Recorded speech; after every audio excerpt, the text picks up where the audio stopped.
So, we have a lot to talk about, and we don't have much time to think it all over. What I will first discuss is I will look at how I did over game week 15. As you can see on the screen, I got 62 points. The average points was 45. I did take a -4, so I'm imagining I got 58 overall. I still haven't really figured out how that works. I looked very good after Tuesday. Wednesday games, Kane was the real killer. If Kane hadn't performed so well, I think I'd have seen a much better rise in my rank. I am now into the top 40k. I had dropped into like the 40 odd thousand, so it is a green arrow in overall rank. The performers for me, we had Matt Doherty coming in off the bench for Andrew Robertson with an assist, a great assist as well. It looks like Doherty will continue to get some attacking returns, which is good. Wan-Bissaka, I don't know what to say. Brett, FPL TV, even said in the chat that we have our own little Wildcat chat. Also with the FPL Cougars, actually, because we're in a community clash. So check out Cougars as well.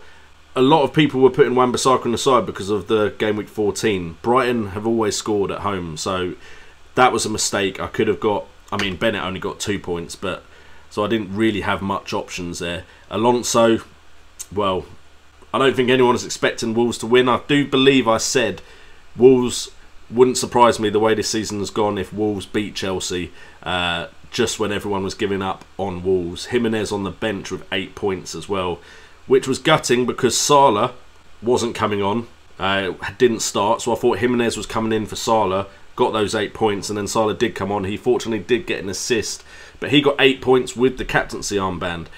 Aubameyang would have got 4 points with the captaincy armband, and I'd have got those 8 points anyway, so I would have got a little bit more had Salah not come on. But of course Liverpool struggled to go ahead against Burnley, so Salah and Firmino were brought on. Leroy Sané, you can see, has been brought in for Eden Hazard. I'm happy with Leroy Sané. I do want another Man City midfielder, and I want a Spurs midfielder, so that is going to be difficult to do and keep Mohamed Salah, so we've got to really think about that. And just to make matters worse, if Richarlison hadn't have scored points, Richarlison would have been on the brink of being taken out the side, but of course he went and scored this game week, getting 10 points.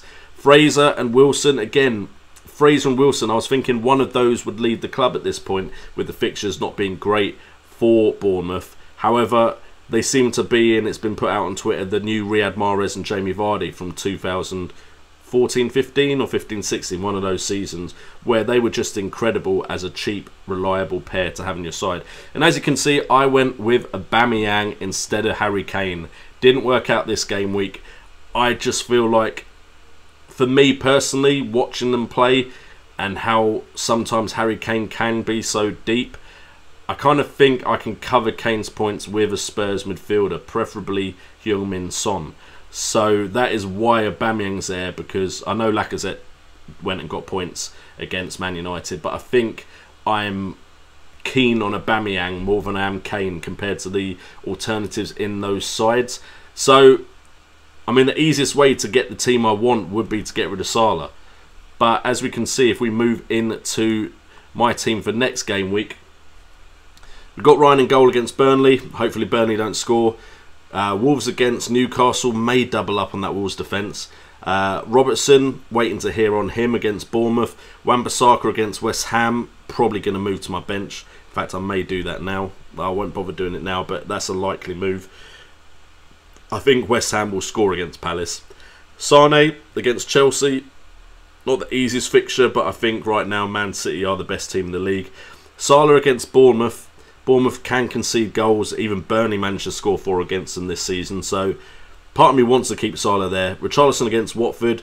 Difficult game, but it is Silva and Richarlison returning to Watford. So, or Watford coming to them. So it would be interesting to see what happens there. Felipe Anderson went missing for some reason mid-game week, but hopefully he can turn up against Crystal Palace. And then we've got Jimenez up top with Aubameyang against Huddersfield. Most likely he's my captain. And then Wilson against Liverpool. So that's how my team's looking at the moment. Fraser going to be on the bench. I don't see him coming off the bench even if I make transfers. I can't really put Sane on the bench. Alonso, a lot of people questioning Alonso in his performances recently, so Alonso could be a way to get some money to make the moves I want elsewhere. And then of course we got Bennett as well, who probably, I will do that now in fact, is coming on for Wan-Bissaka. I can't see West Ham not scoring. and I think Wolves are a lot more likely to get a clean sheet against Newcastle. Although I don't like having two Wolves defenders, which is why that was the way it was. I could always put Alonso there. Do I see Chelsea making an upset? Probably not. But anyway, we'll leave that as it is. So we will come back to you guys in the chat. 77 people watching.